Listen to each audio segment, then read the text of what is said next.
Hello and welcome to my channel. Welcome back. If this is if you're watching this video, that means you watched my second video, hopefully. So I'm gonna say welcome back. My name is Claire. So this channel really does not have direction, at least right now. It's just about a bunch of things that I like and things that I want to talk about for fun, and hopefully there are other people out there who want to talk about it and want to hear about it actually. So let's get started. So this video is about Mr. J. Manuel. I hope I'm saying it. Manuel. Like, so I if it was me, I would pronounce it Manuel, but then I know Tyra on the show would say Mr. J. Manuel. I'm just gonna say Mr. J and Miss J Alexander. So we have Mr. J and Miss J, which sometimes would get confusing when I watch the show, but then it just clicked and made sense. We have Mr. J and we have Miss J. If you're fans of America's Next Top Model, you know exactly who I'm talking about. So they both have come together since this pandemic and have decided to do an Instagram live video. So the Instagram live is about both of them, and they talk about their experiences on the show.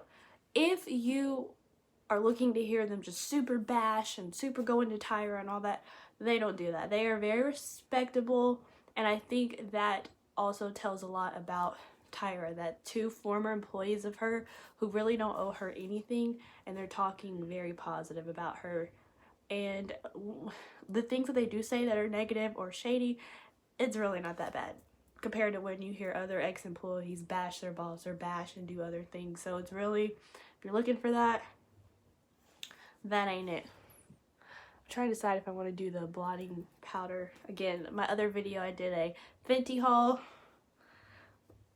This is a whole new ball game. Okay. So things that I really like about the show. If you watched America's Next Top Model, they made the show. Tyra was cute. She was cool. She was the face of it. But Mr. J and Miss J truly made the show. There really was no top model without them. And when they left, both Jays and Nigel Barker, when they left, people were confused because why? Like, we like them, we love them, why would you? I actually had stopped watching the show at that point when they left, so I wasn't just super upset, but I was upset for them because there's no top model without them. I stopped watching Top Model around cycle, I don't even know, but I'm actually currently rewatching all of these cycles so that you don't have to. So I'm gonna review each cycle. I just started at America's Next Top Model cycle 1, and they go by cycles, not seasons, because I believe they did several cycles in 1 year, and I feel like a season is every year. So they were doing multiple cycles in a year and also in other countries. So I think that's why they called them cycles. So we have cycle 1, Mr. J and Miss J discuss. It's so good seeing them together. Like, their voices are very nostalgic and just very, they bring just hearing them speak to one another, just hearing them speak in general, I think they definitely deserve their own show, like about fashion, about fashion and beauty. And I think they probably could have hopped on the beauty train and fashion train of social media and all that before everyone else, but I mean, they were so invested in the show, I think. And I think now is a perfect time for them to start their own adventure, their own avenue, and I just think it would be really nice to see them and hear them do something, because we actually value what they say. They're not like how you see influencers and bloggers on TV, on YouTube, where they like just kind of start off in their room and then we see them blow up and become these big things. But these two have been in the game forever, like legit in the game. Like, they're not just starting off doing tutorials and blah blah blah. Like, they've been in the game for like 30 years, if not longer. I don't really know their backstories on how they really got started, but that would be a cool thing to learn about them, which they can talk about on their show. I mean, whatever they decide to do with it, lots of people are going to tune in, because it's Mr. and Mrs. J. Mr. J and Miss J. So we have America's Next Top Model cycle 1. They discuss I'm gonna talk about them cycles 1 through 3. So they've been doing a Instagram chat, you know, where two people can chat together. And they, if you don't know, Mr. J was kind of like the creative director, and Miss J was the runway walk extraordinaire. What's the word? I don't even know the word, but he is just like, he created the runway walk, basically how the signature walk and how you do this and how you do that. He knows it to a T. And I mean, not even that, but he just knows fashion, he knows beauty, he knows everything. So they're just both very intuitive and have very eye for fashion, eye for detail, eye for beauty. They know everything about it, basically. So I did not realize Mr. J was the creative director, I guess. I just kind of thought he was a coach, like coaching them from taking pictures. And then it's weird because I would see him do their makeup, but I didn't realize he was a makeup artist. Had no idea. I feel like they didn't really, I don't know, maybe. And again, this is my first time actually sitting down and really watching it. So America's Next Top Model for me was like those shows that it came on VH1 in between like cycles and stuff. So I didn't watch it like live, like, oh, I gotta tune in. And then when I would watch it live, I would watch an episode here and there. So I really would just watch the marathons on VH1. I believe it was VH1. And so I just wasn't super invested. And I was young. I was so young when this show started. I'll get into that. So we have, so these are just, I'm not going to really give a play-by-play on everything they said because I think you should watch it. And I think that'd be weird. I mean, I don't want to take anything away from what they're doing. So I'm just going to give my things I learned from watching it. And I mean, and maybe this will encourage you to watch their show, and then they will eventually get their own show. So we have Mr. J. I learned that Mr. J is actually 6'1". I had no idea. So that was something that I learned. I learned that Mr. J was 6'1". He appears short on the show, and that's because Miss J is like 6'4", Tyra's like 6 foot. So he just looks short. So he just has that face that a short person would have, if that makes sense. Like, I don't know if it's the block head, maybe, but he just has that face that short people have. So he talks about the first time he met Janice Dickinson, and she basically took off her clothes, her dress for him, lifted it up, and that was the first time she met him. I don't know if she thought he was sexy, because he is very, and let me say, these two have not aged a day. They look exact. I've never seen like two people look so much like they looked 15 years ago. Maybe like, yeah, 15 to 20 years ago. I've never seen someone look the same as they did on the first episode. I've never seen that. So cycle 1, I just, again, they kind of brought up Janice, and speaking of Janice, Janice is, I mean, you could tell like they were holding back when discussing Janice, because I mean, they don't seem like the type that really just bash people and talk bad about people in the industry. Like, they have their opinions and things, but they're not going to just really say how they feel on camera, I think. So Janice, for me, she was definitely a wild card. I'm not gonna give her too much clout or shine because of the whole, I'm not gonna get into it, but she just seemed very problematic and just privileged and problematic, and just thought she was, but that's because she has been in the industry for a long time, and she felt like her opinion was probably more, she was a supermodel. And I went back and looked at some of her work, and she was around before supermodels really had a voice. I feel like back when she was modeling, supermodels were more just about the face and the like very catalog-y and runway. They weren't really merged into TV, because if they were in TV, they were actresses. If they were in just certain things, like, I just feel like then they no longer were models. Like, it's like with Bella, Gigi, Kendall, all that, like, I feel like they can be more versatile in their social media, and just they're hired for certain jobs because people want to see their face, and it doesn't even matter if they're qualified for the job or not. Like a new TV show, I'm sure they might ask Kendall to audition. Whether she gets it or not, she may get it because she's Kendall Jenner. I don't know. She may have never auditioned for a TV show, but like someone like Janice, back then, I feel like they wouldn't have given her those roles. They would just call an actress.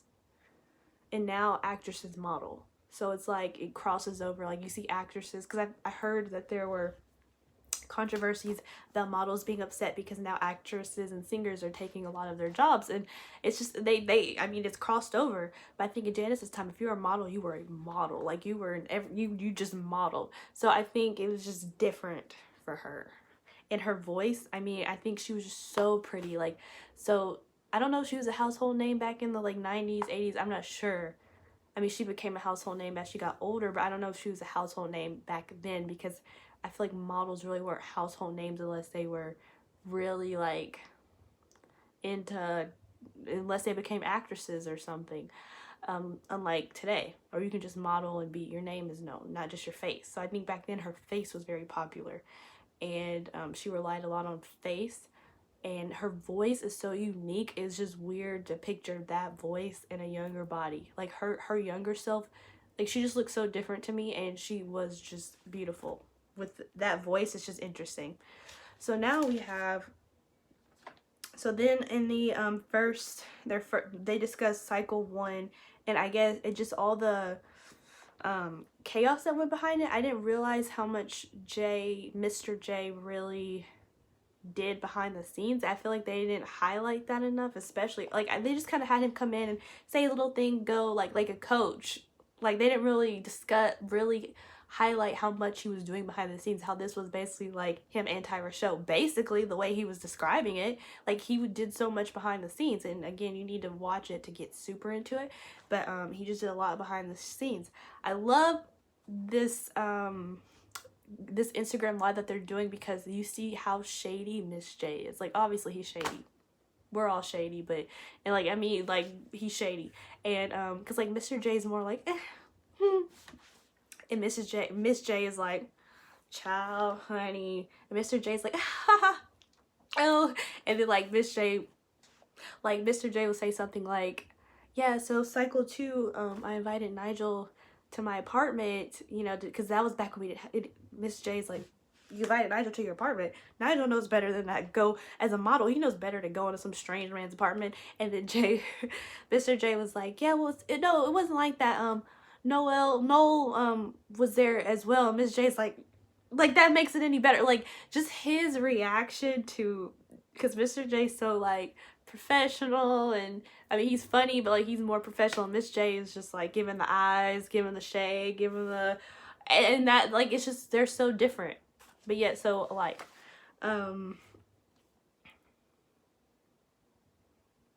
So I just also, oh, they made a really good point how a lot of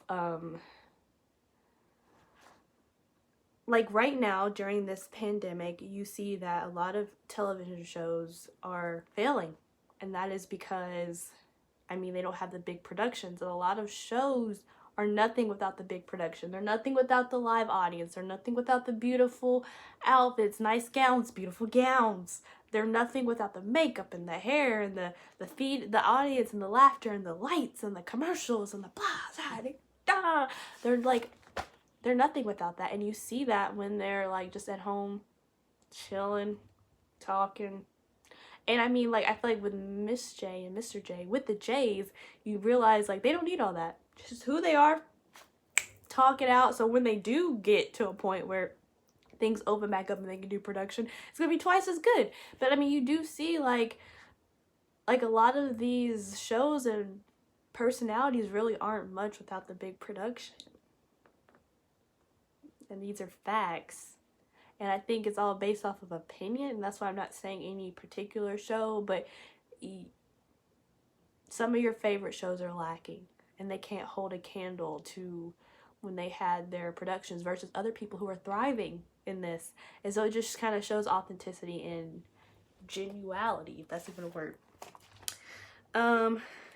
So also a cycle, so then they get into, so each week they talk about different cycles. So another thing I really like about their show is, I think a lot of fans of certain models take things the wrong way. So like a lot of Winnie Harlow's fans were like saying that the Jays were shading her, and I don't think so. Like, they'll say something very slight, like, yeah, I didn't really know Winnie before the show, or I don't really know Winnie, or like, I didn't really, like, they'll just say something just casual, and then the fans are just, like, blowing up the spot. Like, it's not that serious. They just want controversy because there's none there, so they just want to stir the pot, stir it up. So cycle 2, they talk about how Nigel, again, like I was saying, the whole, brought him over to his house. So Nigel joined cycle 2. Nigel made the show as well. He's one of the faces. So Miss J makes fun of how I'm gonna get it right, and I don't want to disrespect him. Mr. J talks about how he was making fun of how people were making fun of him, how he was like wearing Ed Hardy in cycle 2, like back in the day. And it's just funny because Ed Hardy was a big deal. Like, we don't, like, I never owned any Ed Hardy. I had one shirt that was like a pretend Ed Hardy. I just got it, like a faux Hardy, I guess. But like, Ed Hardy was so big, but I just never really liked it. I guess it was a male. Oh, it was really popular in the male community too. I mean, some girls wear like the little hats and stuff, but like, I just didn't like Ed Hardy. He seemed very truck stoppy. Like, people at the local truck stop bar would wear Ed Hardy. Like, that's how I felt about Ed Hardy. And clearly, other people started feeling that way because it's not popular anymore. So then we have Tyra's. They talk about Tyra's singing career. So Miss J was very upset because Mr. J didn't put him in the music video. They're just talking about Tyra's career.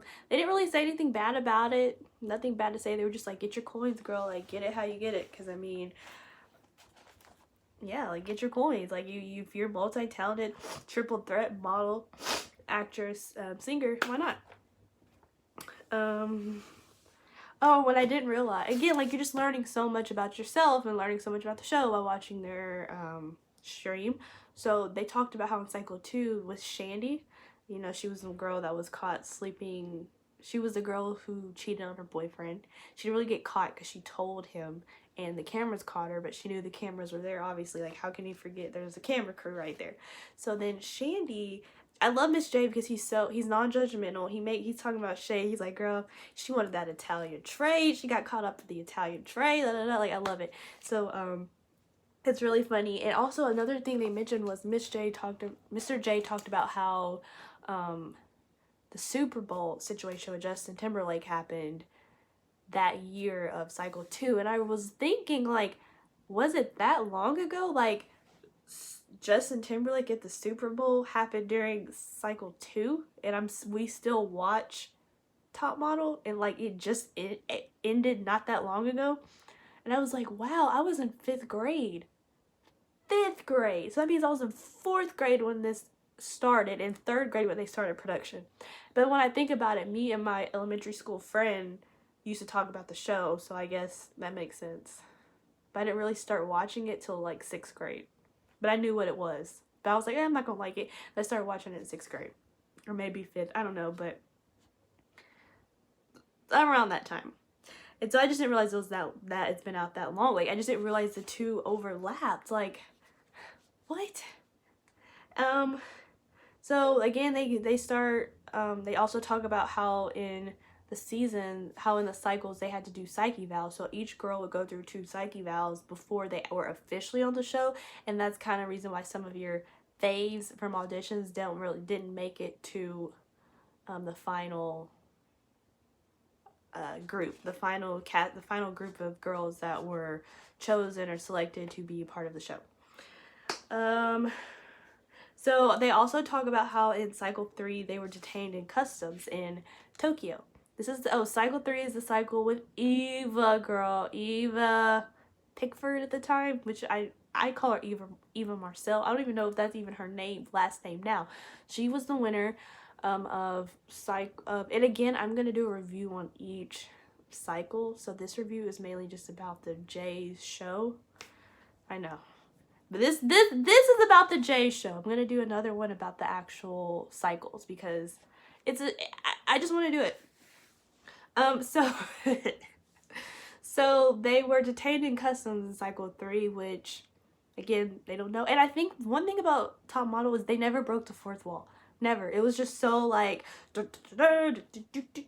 got this, we got that, and like if anything happens behind the scenes, it's not for the public's knowledge. They never broke the 4th, like never. Like they barely even looked in the camera. Like So they got detained because they thought that they were prostitutes, basically, as Mr. J would say, ladies of the night, and Miss J calls them hookers. So so they thought they were ladies of the night, I guess, based off of how they were looking, and a group of girls, they were probably walking in a straight line looking crazy, like, so they probably just thought that they were something that they weren't. So then they had to go to Guam to get proper visas.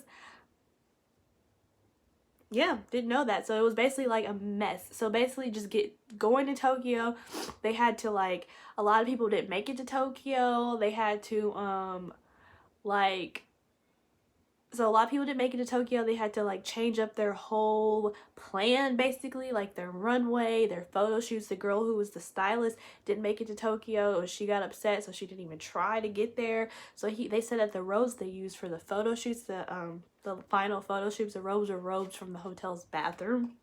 But again, I feel like they should have showed stuff like that. Like, why would you not show that on the show? Like, I don't understand. But I guess they wanted to put on a facade. I don't know.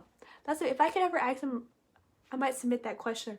Why do you think they never showed certain things like that? I'm going to submit that, actually, because that's a question. Like, why do you think, like, why? Like, obviously they don't want to break. They don't want it to look unprofessional, but, like, that's good TV. That's good content. Oh, but anyways, I think I skipped over this a while ago, but the Shandy situation with Miss J, like, they said that the reason why there was more that they could have aired with Shandy, but they couldn't because of the Justin Timberlake situation. So, interesting. So, okay. So, again, I didn't realize Jade did so much. Mr. J. I mean, Miss J as well. I didn't realize, but Mr. J. He really did not highlight everything that he did. Like, he was running around getting this, he would get this for the show, he got his own stuff for the photo shoots, and, like, you would just kind of see him, like I guess I just didn't view him how he really was, because I felt like they didn't really explain it. So I didn't really try to, like, look too, and it just wasn't one of those shows where I was looking too deep into it, trying to read this. I just looked at it for face value and kept it going. Like, there's fans who can point out this and point out that and this and that, and I'm just like, I was just watching the show. Especially when I was younger, because I stopped watching it once I got older and started thinking about, like, so now I'm rewatching it with the new goggles, basically, so I'm excited. Oh, and Mr. J and Ann still talk. Like, they go to dinner, and you can tell that they still kind of interact with some of the girls on social media, but Mr. J and Ann are, like, really close. Like, I think he said she was, like, his person or, like, his soulmate or something like that. Like, he said they recently went to dinner. And again, all this is recent because it's not, like, something pre-recorded. Like, this is Instagram Live. So he said he recently they had dinner. So I think that's pretty cool. So that is my review on the Jay's chat, where they discuss cycles 1 through 3. I might do, I might further my review. If this is a review, this is just kind of me. I don't know what you call this. I really just want to send out love and support and hope to them, because I am big fans of them as people and as personalities and TV personalities. So I really hope that they are able to, you know, push this further. I hope this video gets people more interested and makes them want to watch the show and spark something as well for the show as well. So I don't know, but again, if you haven't watched my previous video where I did a Fenty haul, which is why I have this makeup on, it wasn't my best, but it was my first time. So it was my Fenty haul, and also check out more videos. If you can, just follow me on Instagram, TikTok, Twitter. Facebook is for family. Keep it. It's for the family. I'm not, but you can find me on Facebook, I guess. But Instagram is Claire Rogers. I hope I'm advanced enough to put that on the screen. So Claire Rogers. My TikTok is Teddy Claire, like teddy bear, but it's Teddy Claire. And my Twitter is Claire D. Rogers. So basically, I think if you just type in Claire Rogers, it should pop up. Alright, thank you. Bye.